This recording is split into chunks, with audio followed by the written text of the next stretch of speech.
ఇటువంటి అభివృద్ధి పథకంలో పోతున్నందుకు మీరందరూ కలిసి మాకు ప్రోత్సాహం ఇచ్చి మమ్మల్ని ప్రోత్సహిస్తే ఇంకా ముందుకెళ్తాము అని మీతో మేము ఆశిస్తూ మేము సెలవు చేసుకుంటున్నాను. 5 కోట్లు డిపాజిట్స్ ఉన్నాయి. సుమారుగా 698, 500 చిల్లర లోన్స్ ఉన్నాయి. మాకు ఈ సంవత్సరం నికర లాభం వచ్చేటప్పటికి 9 కోట్లు ఉంది. 9 కోట్లు వచ్చింది. దాని మీద మొన్న మహాజన సభలో మా సభ్యులందరికీ 10% డివిడెంట్ కూడా అనౌన్స్ చేయడం జరిగింది, ఇవ్వడం కూడా జరిగింది.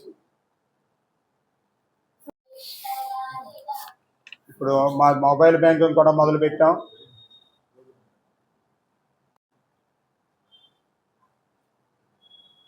కస్టమర్స్కి ఏ రకమైన ఇది చేయాలి అని అనుకుంటే మేము అందరం ఆలోచించుకుని అందరికీ వాళ్ళ అభిప్రాయాలు కూడా తెలుసుకుని మా పరిధిలో మాకు చేతనైనంతలో మేము సాయం చేస్తున్నాం. బ్యాంకు మీద తెలిసి తెలియక కొంత సరైన పరిజ్ఞానం లేకుండా బురద జల్లటం, ఆ బురద జల్లడం మీద ఆ పేపర్లో రావడం, ఒక పేపర్లోనే వచ్చింది. ఆ పేపర్లో మళ్ళీ ఎమ్మటే నిజం తెలుసుకుని ఖండన కూడా చేశారు. ఖండన కూడా జరగడం జరిగింది సార్. అది దీని మీద మనకి ప్రాఫిట్స్ మనకి 9 కోట్ల రూపాయలు వచ్చిందండి లాస్ట్ ఇయర్. 25-26కి 9 కోట్ల రూపాయలు ప్రాఫిట్. లోన్ ఇవ్వాలనుకుంటే 10 రూపాయలు లోన్ ఇవ్వాలనుకుంటే మేము మా గాంధీ కోఆపరేటివ్ బ్యాంక్ ఒకటే ఇచ్చేదండి 10 రూపాయల లోను. కానీ ఇవాళ పోటీ వ్యవస్థ పెరిగిన తర్వాత రకమైనటువంటి కోఆపరేటివ్ బ్యాంకులు బ్రాంచ్లు అక్కడ రావడం వలన ఈ 10 రూపాయలని నలుగురు పంచుకోవాల్సి వస్తుంది. ఆ పోటీ వ్యవస్థలో కూడా మేము కాపాడుకుంటూ దాదాపు మేము 14 కోట్ల రూపాయలు డిపాజిట్ సేకరించడం అంటే మొట్టమొదట మన బ్యాంకులో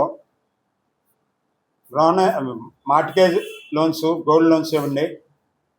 ఇప్పుడు purchase loans, construction loans, OD facilities ఇవన్నీ ఇస్తున్నాం. ఇంతకుముందు 50 లక్షల వరకు ఇవ్వటం జరిగేది. ఇప్పుడు 1.5 కోటి దాకా కూడా ఇస్తున్నాం.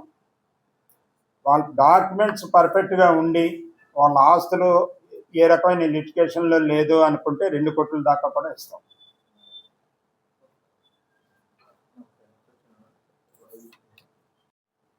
ఈ సంవత్సరం జీరోకి వచ్చేసాం. ఇప్పుడు సహజం, ఎందుకంటే మా మీద ఆర్బీఐ పర్యవేక్షణ ఉంటుంది, కోఆపరేటివ్ డిపార్ట్మెంట్ యొక్క పర్యవేక్షణ ఉంటుంది. వాళ్ళు ఎన్పిఏ కోసం చాలా ఇబ్బంది పెడతారు మమ్మల్ని, మెయిన్ ఆర్బీఐ. అటువంటి పరిస్థితుల్లో కస్టమర్స్ని దృష్టిలో పెట్టుకుని అందరూ కట్టలేరు, కొంతమంది ఇబ్బంది పడుతూ ఉంటారు. కాబట్టి మేము కూడా కొంచెం చూసి చూడనట్టు ఇది అవటం. ఇక ఆఖరిలో ఆర్బీఐలో ఒత్తిడి మీద మార్చి నాటికి జీరోలకి తీసుకురావాలని టార్గెట్ పెట్టేటప్పటికి ఆఖరి 3 నెలల్లో మేము కూడా కొంచెం కస్టమర్స్ని ఒత్తిడి చేసి ఈఎంఐలు చేయడం జరుగుతుంది. మా కస్టమర్స్ కూడా, మా లోనీస్ కూడా ఆ టైంకి ఏదో రకంగా ఇచ్చేసి కట్టి మాకు సహకరిస్తున్నారు. మీ పత్రికా రంగానికి ఎవరైనా మా సంస్థ మీద బురద జల్లాలనే ఆలోచనతో మీకు ఏమైనా వార్తలు వచ్చినా మమ్మల్ని అడిగి నిర్ధారణ చేసుకుని వేయండి. ఎందుకంటే 100 సంవత్సరాలలో అడుగుపెట్టబోతున్న బ్యాంకు ఈ అవాస్తవాన్ని మీడియా ద్వారా, ఈ పత్రికా రంగం ద్వారా వ్యాప్తి చేస్తుంటే మా డిపాజిటర్స్ ఆందోళన చెందుతున్నారు. ఏదేమైనా మా దృష్టికి తీసుకొచ్చి మేము తప్పకుండా, మా తప్పు ఉంటే దేనికైనా మేము రెడీ. కాబట్టి ఏంటంటే వాస్తవాలు తెలుసుకొని చేయాల్సిందిగా మా మనవి.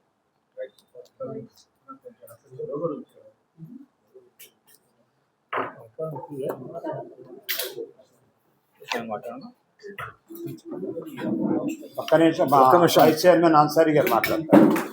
నా పేరు ఏకే అన్సారీ అండి. వైస్ చైర్మన్ నేను.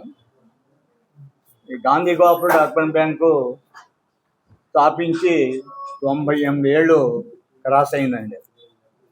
ఈ 98 ఏళ్ళ సుదీర్ఘమైనటువంటి చరిత్రలో ఆనాడు స్థాపించినటువంటి బ్యాంకు ఒక చిన్న పెంకుటిల్లో చిన్న గుడిసెలాగా ఉండేది ఈ బ్యాంకు. కేవలం 5 లక్షల డిపాజిట్తో ప్రారంభమైన ఈ బ్యాంకు 5,000 రూపాయల లోన్తో ప్రారంభమైనటువంటి బ్యాంకు ఇవాళ 1,5 కోట్ల దాకా లోన్స్ ఇవ్వడం జరుగుతుంది. దాదాపు 698 కోట్ల రూపాయలు డిపాజిట్స్ సేకరించడం జరిగిందండి. ఈ రోజుకి 104 మంది సభ్యత్వం ఎస్టాబ్లిష్మెంట్ ఉన్నటువంటి ఉద్యోగస్తులు ఉన్నారండి దీంట్లో. దాని తర్వాత సుమారుగా మనకి ఈ రోజున గాంధీ కోఆపరేటివ్ అర్బన్ బ్యాంక్ పాలకవర్గ సభ్యులందరం ఈ సమావేశం నిర్వహించడం జరుగుతుంది. దీన్ని ముఖ్యంగా పాలకవర్గ సభ్యుల్లో సీనియర్ సభ్యులైనటువంటి అన్సారీ గారు, నాగేశ్వరరావు, భోగాది మురళి గారు, ఆంజనేయరాజు గారు, వెంకటరాయ రఘురామ్ గారు, పట్టాటి గారు, రాజశేఖర్ గారు, సుభాష్ గారు పాల్గొనడం జరిగింది.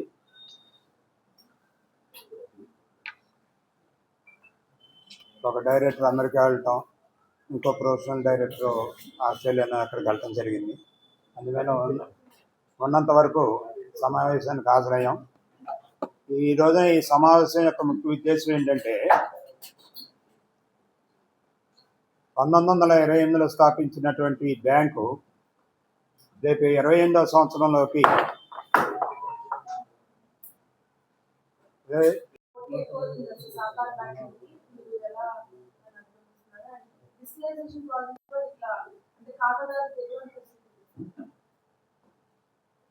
ఇప్పుడు మీరు అడిగిన ప్రశ్న బాగానే ఉందమ్మా.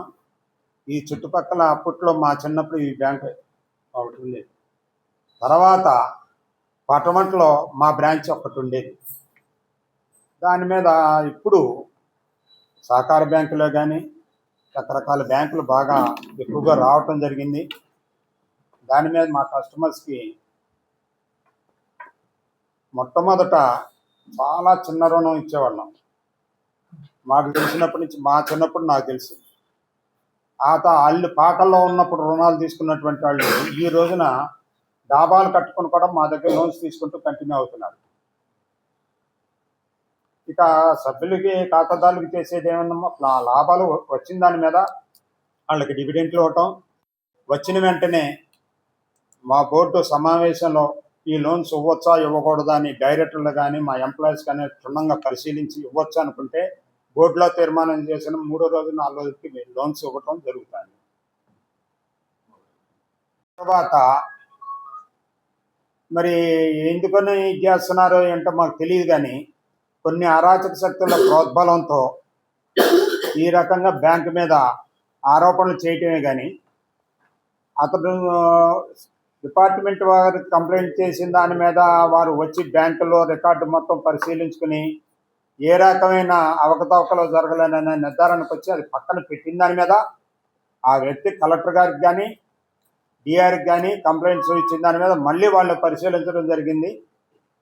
ఇంకా ఇవన్నీ అసత్యాలు, అవాస్తవాలు. ఏది ఏమైనా ఎవరు ఏ ఆరోపణ చేయాలనుకున్నా కానీ ముందుగా మా దగ్గరికి వస్తే మేము కనుక ఆ సందేహాలు కనుక నివృత్తి చేయలేకపోతే మీరు పేపర్లో వేయచ్చు. ఎందుకంటే అతను మిస్లీడ్ చేసి ఒక పత్రికలో వేయించిన దాని మీద మా ఆఫీసర్స్ వెళ్ళి ఆ ఫైల్ తీసుకుని వెళ్ళి ఏమన్నా జరిగిన వాస్తవాలు ఇయేనంటే వెంటనే పాపం వాళ్ళు ఖండన కూడా వేయటం జరిగింది. అందుకని మీకు మేము మనవి చేసుకునేది ఏంటంటే మీ దగ్గరికి ఎవరిలో ఏది వచ్చినా కానీ పేపర్లు వేసి 100 సంవత్సరాల సంస్థని బదనాం చేసే కంటే అది నిజమా కాదా అనేది వచ్చి మమ్మల్ని అడిగితే మేము సరిగ్గా సమాధానం చెప్పలేని పరిస్థితి అక్కడ అవకతవకలైనా జరిగితే మీరు పేపర్లో వేసి తప్పులేదు. కానీ మా మనవి ఏంటంటే అట్లాంటివి ఏమైనా వస్తే మనం తీసుకురండి. ఎందుకంటే విజయవాడలో 100 సంవత్సరాల చరిత్ర ఉన్నటువంటి దుర్గా కోఆపరేటివ్ బ్యాంకు ఈ రకమైన అరాచక శక్తులు, కొన్ని రాజకీయ శక్తుల యొక్క ప్రమేయం మూలన అది లిక్విడేషన్లోకి వెళ్ళిపోయి కస్టమర్స్, డిపాజిటర్స్ చాలా ఇబ్బందులు పడుతున్నారు. మా బ్యాంకులో మట్టుకు ఏ రకమైన అవకతవకలు కానీ అవినీతి కార్యక్రమాలకు జరగటం అనేది లేదు. అట్లాంటి మీరు తీసుకొచ్చినప్పుడు మమ్మల్ని అడగండి, తప్పు లేదు. మేము సమాధానం అవ్వకపోతే మీరేయండి. అది 98 సంవత్సరాల సుదీర్ఘమైన చరిత్రలో ఆర్బీఐ చేత కానీ ఈస్టార్ చేత కానీ ఎక్కడ అభాండాలు లేకుండా ఎంప్లాయీస్తో సరైన క్రమశిక్షణ కలిగిన ఎంప్లాయీస్ తోటి ఎటువంటి బాధలు ఇబ్బందులు లేకుండా సవ్యంగా నడిపించుకుంటూ వస్తున్నామండి. చిన్న పెన్ డౌన్ కార్యక్రమం కూడా ఎంప్లాయీస్ నుంచి మాకు ఎదురు రాలేదండి. ఎంతవరకు ఇబ్బంది రాలేదు. అంత సవ్యంగా నడుచుకుంటున్నటువంటి బ్యాంక్ ఇది. మరి ఈ బ్యాంకులో మనం రేపు మనకి మొట్టమొదటి నూజివీడులో మనం బ్యాంకు యొక్క ఖాతాదారులతో సమావేశం ఒకటి ఏర్పాటు చేసుకున్నామండి. నూజివీడులో మేము సుమారుగా మేము పెట్టుకున్న దాని మీద ఎస్టాబ్లిష్ చేసింది 2011లో మాకు 3 లైసెన్సులు వచ్చినాయండి. ఒకటి నూజివీడు, ఒకటి హనుమాన్ జంక్షను, ఒకటి మైలవరం. ఈ 3 లైసెన్సులు వచ్చినప్పుడు ఈ నూజివీడులో మేము 2011లో బ్రాంచ్ పెట్టుకుని అక్కడ సవ్యంగా నడుపుకుంటూ వాళ్ళ యొక్క ఆధార విమానాల చేత దాదాపు 10 కోట్ల రూపాయలు డిపాజిట్ నూజివీడులో సేకరించామండి. 10 కోట్ల రూపాయల డిపాజిట్స్. దాదాపు 671 మంది ఏ గ్రేడ్ సభ్యులు ఉన్నారండి నూజివీడులో. 671 మంది ఏ గ్రేడ్ సభ్యులు ఉన్నారండి నూజివీడులో ఆ బ్రాంచ్లో. వాళ్ళ యొక్క ప్రోత్సాహంతో అక్కడే 200 గజాల స్థలం కొనుక్కొని సొంత భవనం నిర్మించుకొని రేపు ఖాతాదారులతో సమావేశం ఏర్పాటు చేసుకున్నామండి. రేపు శుక్రవారం నాడు సాయంత్రం 4 నెక్స్ట్ మేము 17వ తారీఖు హనుమాన్ జంక్షన్లో బ్రాంచ్కి ఖాతాదారుతో ఒక సమావేశం ఏర్పాటు చేసుకున్నామండి. అక్కడ కూడా సక్సెస్ఫుల్గా మేము మంచి అభివృద్ధిని సాధించుకోగలిగామండి. అక్కడ హనుమాన్ జంక్షన్లో 14 కోట్ల రూపాయలు డిపాజిట్ సేకరించామండి.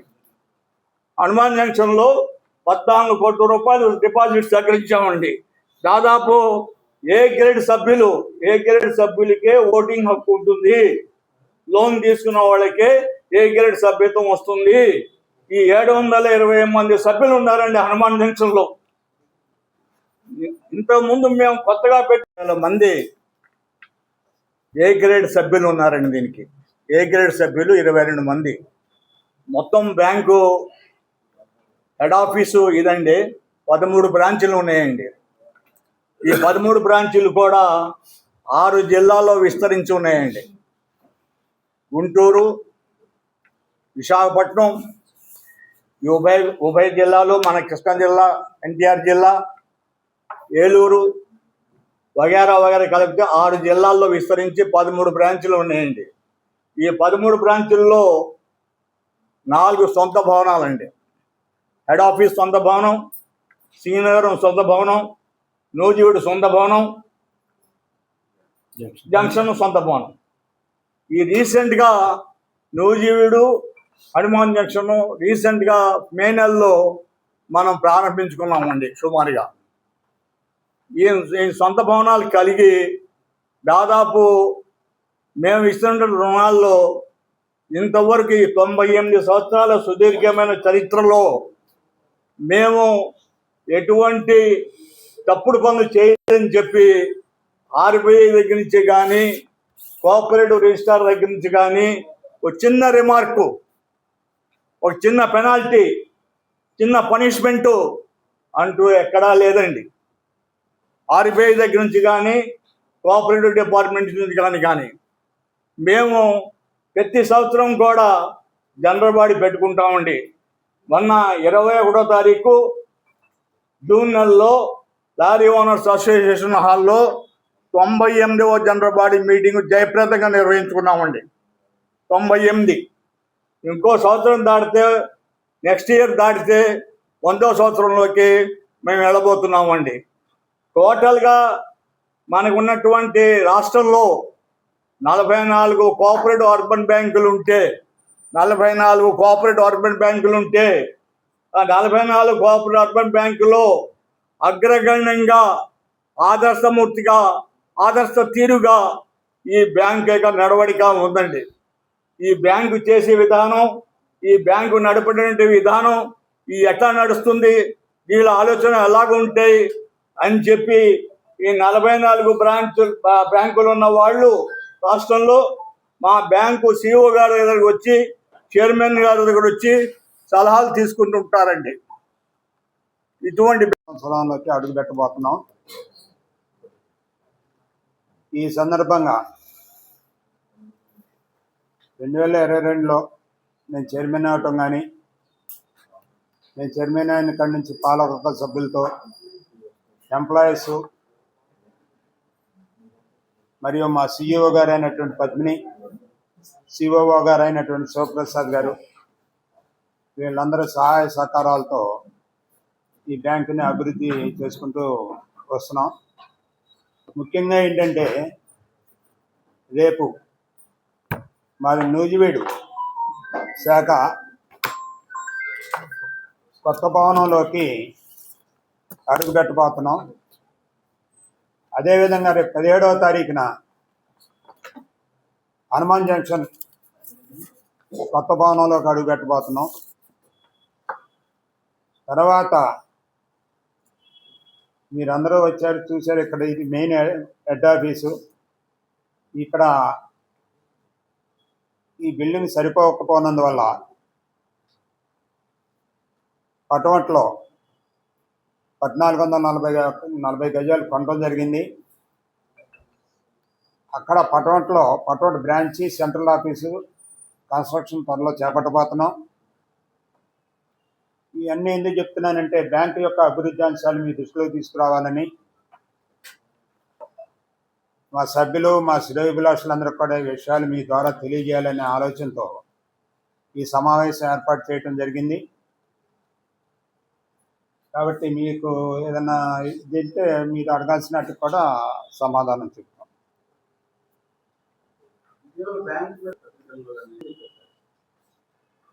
ఆరోపణ అంటే, మా బ్యాంకులో ఒక కస్టమర్ కొండేటి శివరామ ప్రసాద్ అనే అతను వాళ్ళ తండ్రి హయాంలో తండ్రి పేరు మీద లోన్ తీసుకోవడం జరిగింది. అతను కట్టలేకపోవటం వలన ఆ టైం అయిన దాని మీద ఆయన కుమారుడికి, ఆయన కుమార్తెలకు ఇద్దరికి తెలియజేస్తే వాళ్ళు కూడా కట్టకపోవటం వల్ల ఆ టైం అయిపోయిన తర్వాత కోఆపరేటివ్ డిపార్ట్మెంట్ వారి యొక్క సూచనల ప్రకారం పేపర్ ప్రకటనలు ఇచ్చి వేలం వేయటం జరిగింది. ఆ వేలం వేసిన తర్వాత వాళ్ళకి 64 లక్షలు వస్తే దాంట్లో మాది 32 లక్షలు సుమారుగా ఇచ్చేసి, ఆ బ్యాలెన్స్ అమౌంట్ వాళ్ళ కుటుంబ సభ్యులు కలహాలు ఉండటం వలన, వాళ్ళు ఒకళ్ళ మీద ఒకళ్ళు కంప్లైంట్లు మాకు పెట్టడం వలన అది సస్పెన్స్ అకౌంట్లో పెట్టి అది అట్లా ఉంచడం జరిగింది. మీరు పరిష్కారం చేసుకుని వస్తే ఇస్తామని అన్నాం. తర్వాత దాని మీద కోఆపరేటివ్ డిపార్ట్మెంట్ వారి సూచనతో కొంత అది వడ్డీ చేసి క్యాలిక్యులేట్ చేసి వారి సూచనతో చేసి 3కి 3 భాగాలుగా విడగొట్టడం జరిగింది. దాని మీద ఈ రోజున ఆరోపణ చేసినటువంటి వ్యక్తి ముందుగా డబ్బు తీసుకున్నారు. తర్వాత వారి తోబుట్టు ఒక ఆమె చనిపోతే ఆమె పిల్లలు వచ్చేసి వాళ్ళ డబ్బులు వాళ్ళు తీసుకున్నారు. ఇంకొకళ్ళ డబ్బులు మా దగ్గరే ఆ అకౌంట్లో ఉంచడం జరిగింది.